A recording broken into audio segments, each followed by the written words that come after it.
And, from the sources that I have on the inside, there's not a suspect. I don't think there's any good leads right now. I mean, I don't think I'd call it a cold case because they're still working it really hard. Are you surprised it's taking this long? Well, I kind of was with you. I thought this would be wrapped up, that this was a kidnapping and this would be wrapped up fairly quickly.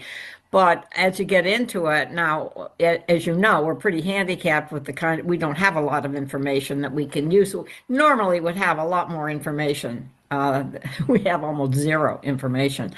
But I think the other thing that complicates this case is that the DNA, that evidently they have some little bit, but it's going to be very hard to separate out the DNA from family members or other who's known and so forth. So I think they really it's they're at a hard place right now.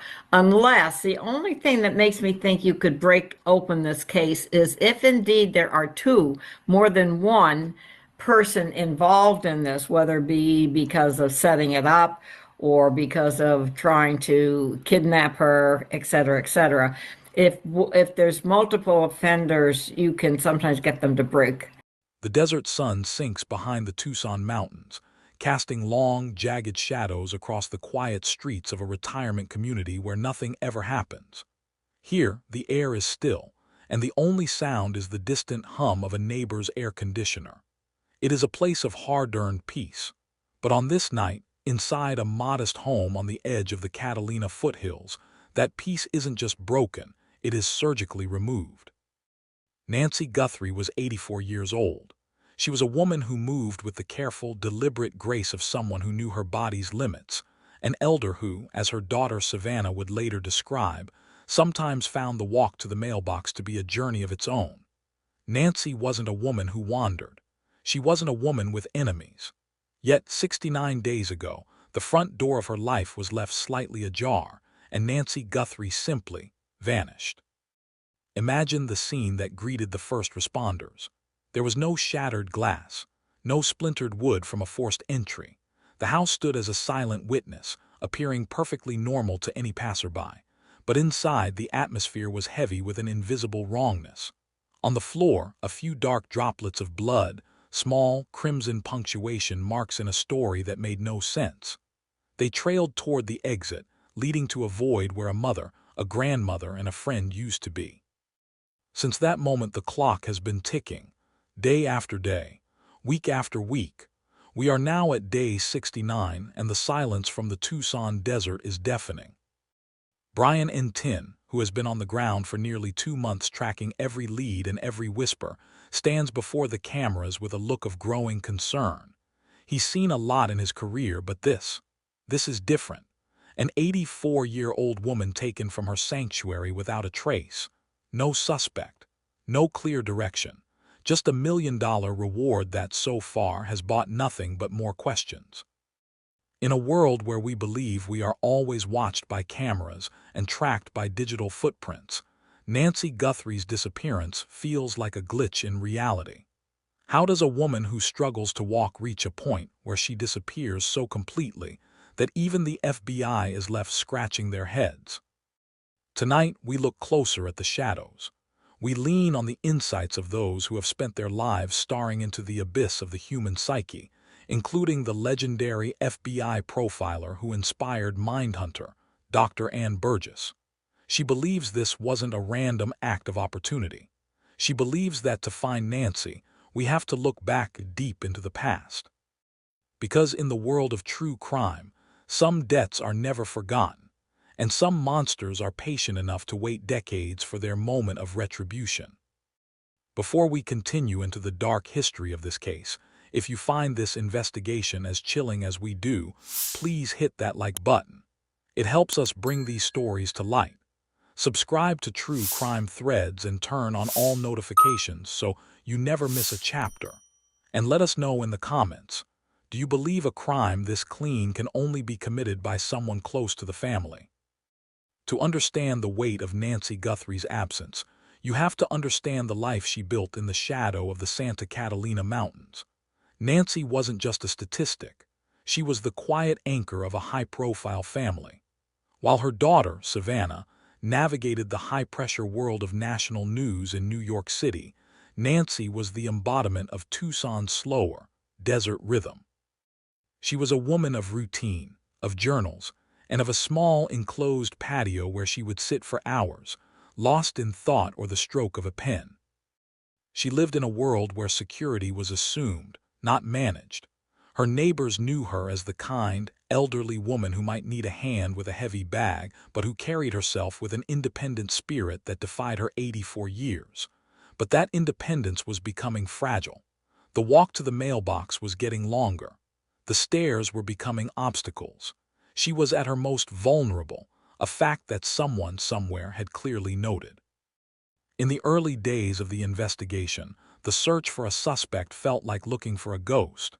There were no disgruntled ex-employees, no shady past associates, and no trail of debt.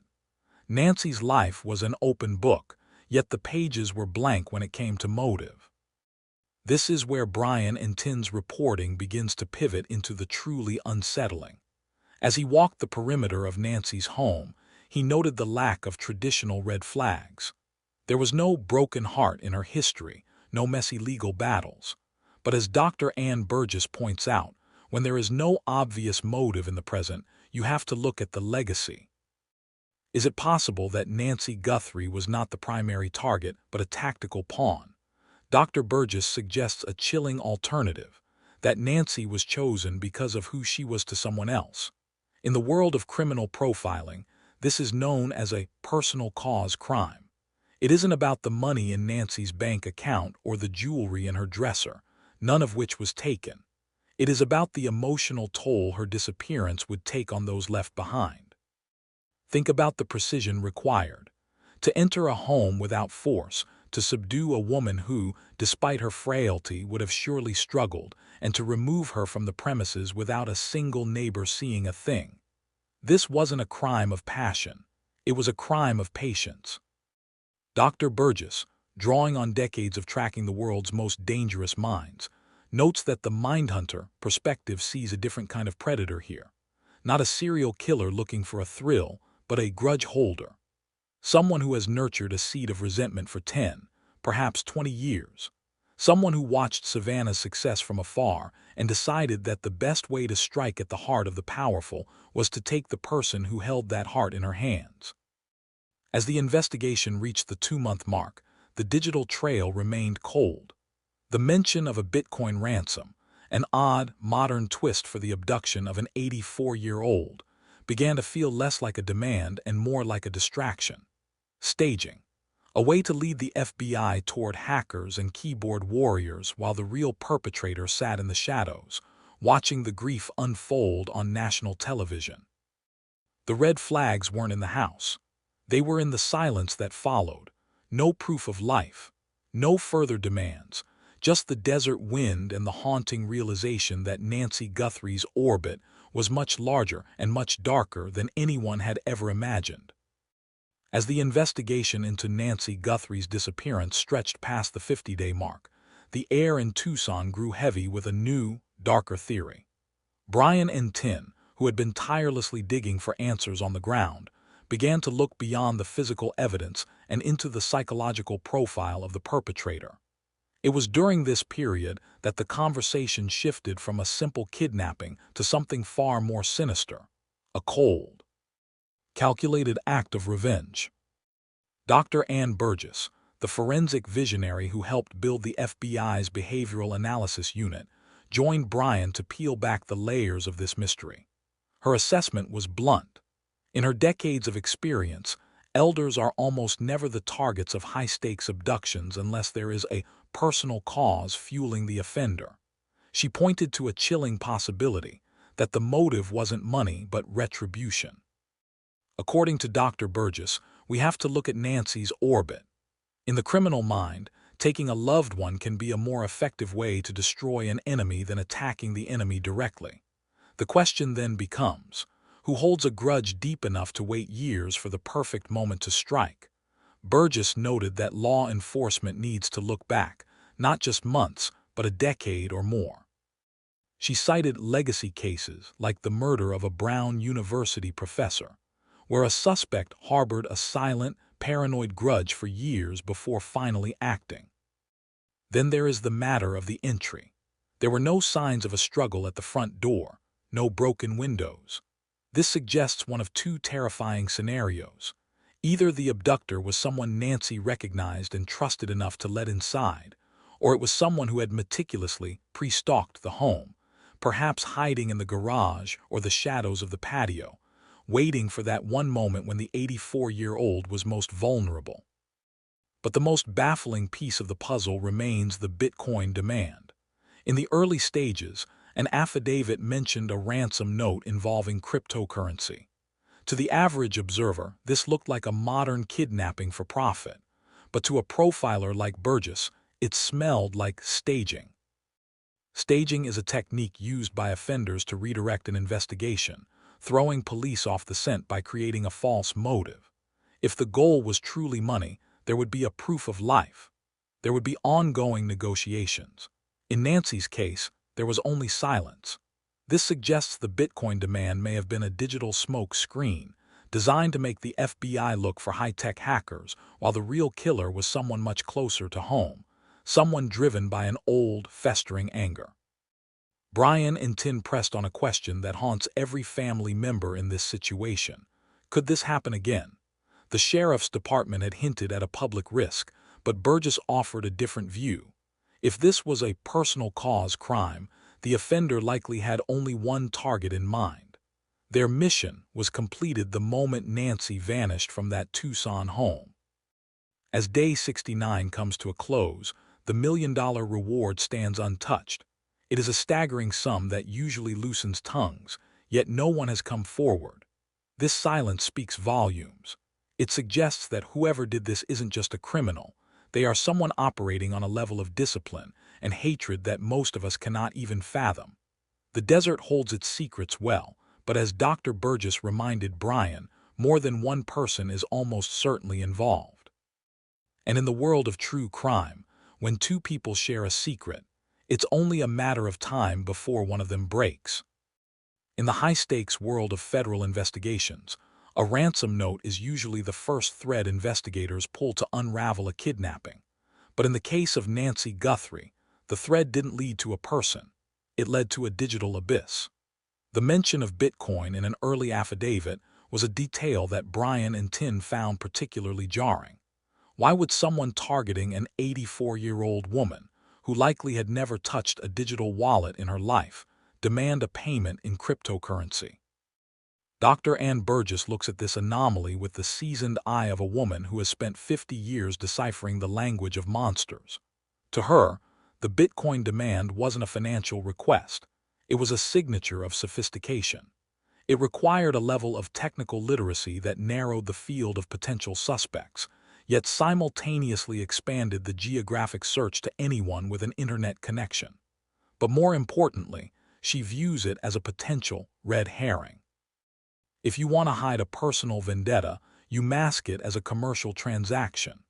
By injecting the complexity of blockchain into the investigation, the perpetrator forced the FBI to spend precious days, perhaps weeks, tracing IP addresses and monitoring digital ledgers.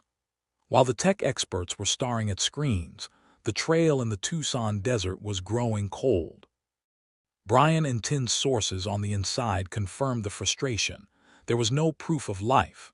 In almost every historic kidnapping for profit, from the Lindbergh baby to modern corporate abductions, the captor must prove the victim is alive to secure the payout. Here, there was only a void. This leads to the darkest chapter of the profiler's theory, the possibility that Nancy was never meant to be returned. Burgess notes that if the crime was about retribution, the payment was the abduction itself. The suffering of the family, the public spectacle, and the agonizing uncertainty were the true objectives. The Bitcoin note was merely the script the offender wrote to keep the Mindhunters busy while they savored the chaos from the sidelines. As Brian reflects on his 50 days in Tucson, he recalls the specific layout of Nancy's home, the sliding glass doors, the quiet patio where she wrote in her journal.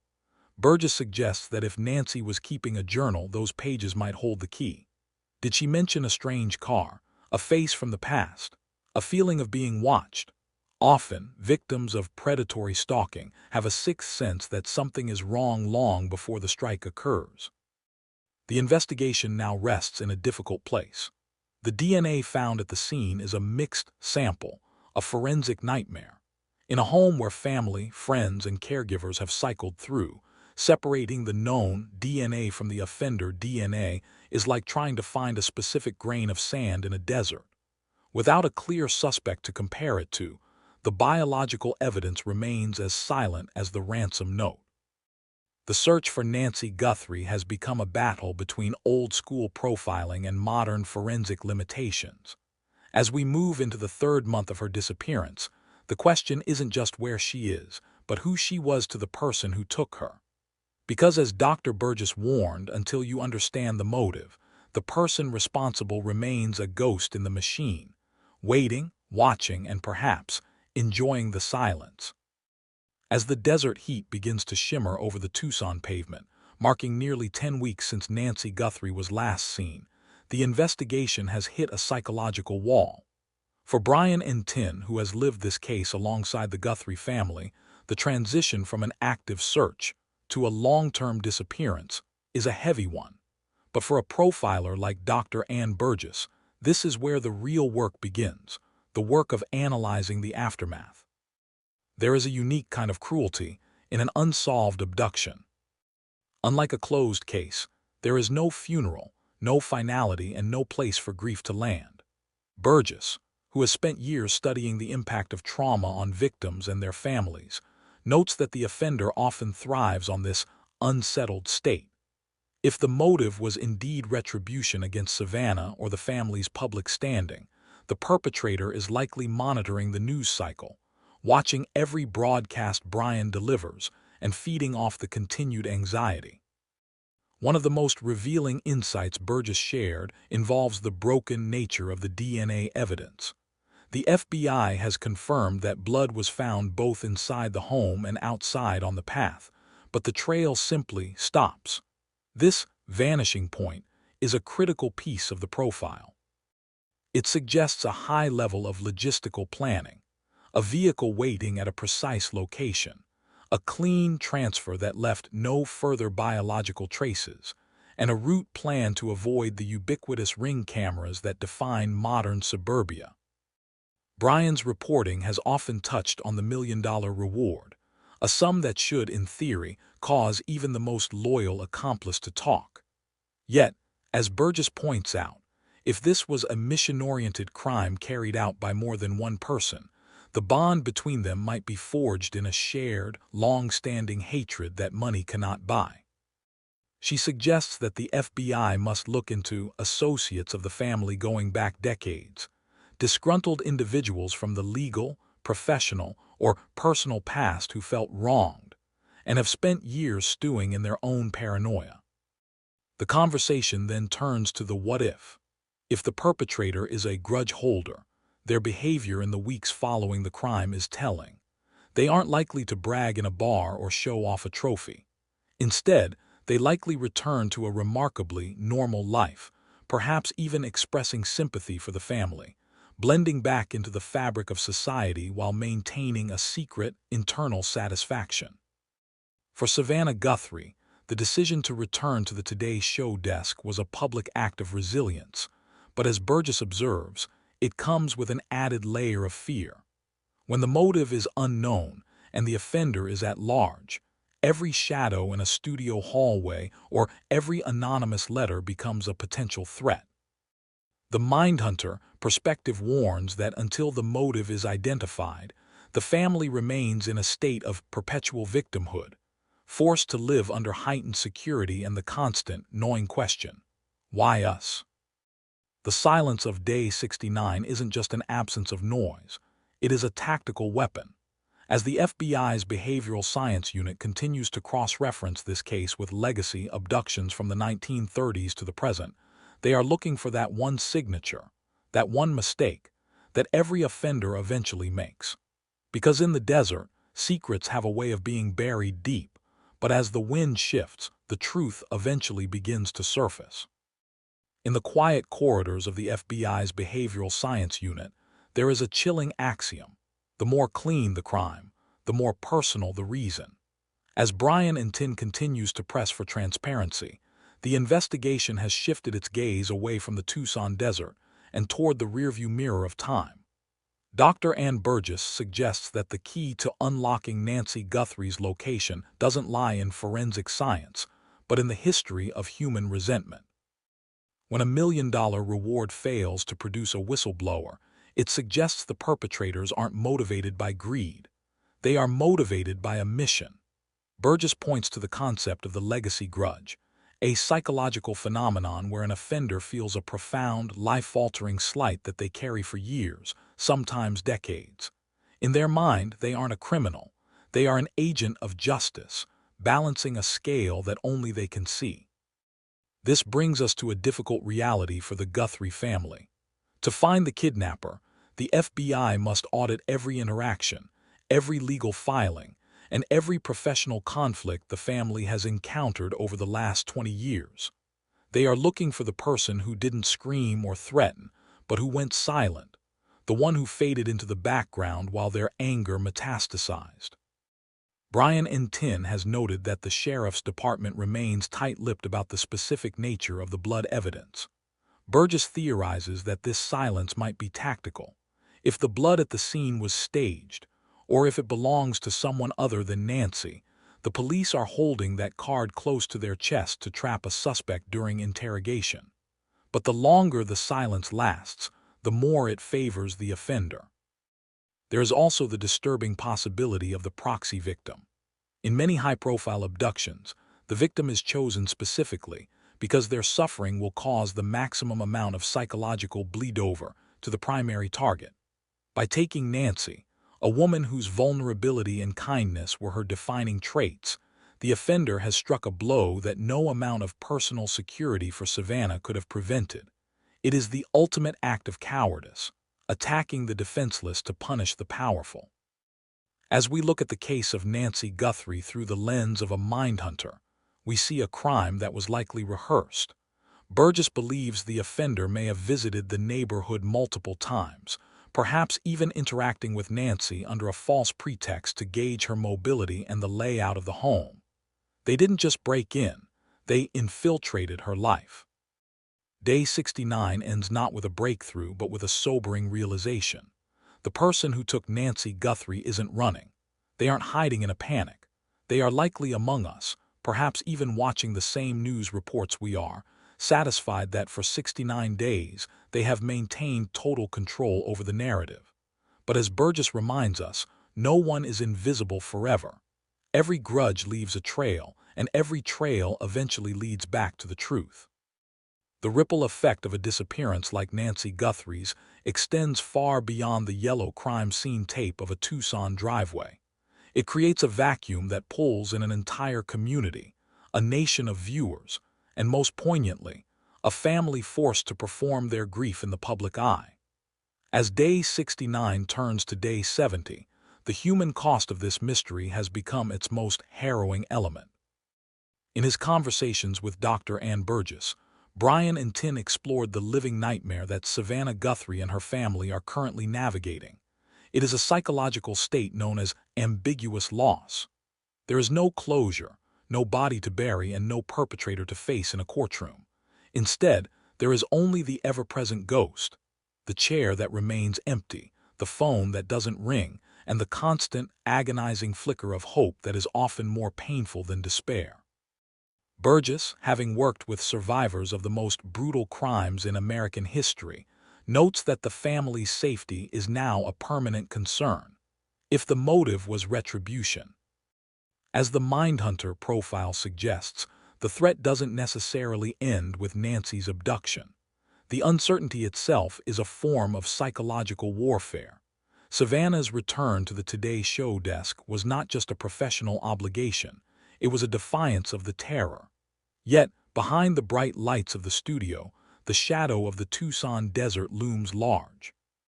The community reaction has been a mixture of solidarity and fear. In retirement enclaves across the country, the story of Nancy Guthrie has touched a raw nerve. It has forced a national conversation about the vulnerability of our elders, the people who raised us, who hold our histories, and who deserve a twilight of peace, not a headline of horror. Neighbors who once left their doors unlocked now double-check their bolts. The desert, once seen as a place of beauty and retirement, is now viewed as a vast, silent witness that refuses to give up its dead. Brian Entin highlights the million-dollar reward once more, noting the desperation it represents. It is a bounty on the truth, but as we have seen, the truth in this case is guarded by a level of discipline that defies logic. Dr. Burgess reflects on the serial nature of such offenders, not that they necessarily kill again, but that they collect their crimes. They keep the memories, the news clippings, and the knowledge of the family's pain as trophies. The investigation into Nancy Guthrie has become more than a police file. It is a test of our collective resolve. It asks us how much we value the safety of our most vulnerable, and how far we are willing to look into the dark corners of the past to find justice in the present. As the sun sets once again over the Santa Catalina Mountains, the silence remains. But in that silence, there is a growing roar of a family and a community that refuses to let Nancy Guthrie be forgotten. The search continues, not just for a body or a suspect, but for the answer to the question that haunts us all: how could this happen here? As we reach the conclusion of this chapter in the disappearance of Nancy Guthrie, we are left standing at the edge of a vast, emotional abyss. 69 days have passed since an 84-year-old grandmother was spirited away from the one place she should have been safest. The desert has a way of swallowing secrets, but the vacuum left behind in the Guthrie family is one that no amount of time can fill. Through the eyes of Brian Entin and the clinical, chilling lens of Dr. Ann Burgess, we've seen that this is likely no random act of violence. It is a crime of personal cause, a calculated strike rooted in the past, fueled by a grudge that refused to die. Whether it was a digital smoke screen of Bitcoin ransoms or a meticulously planned infiltration of a quiet retirement community, the person responsible operated with a coldness that challenges our very understanding of human nature.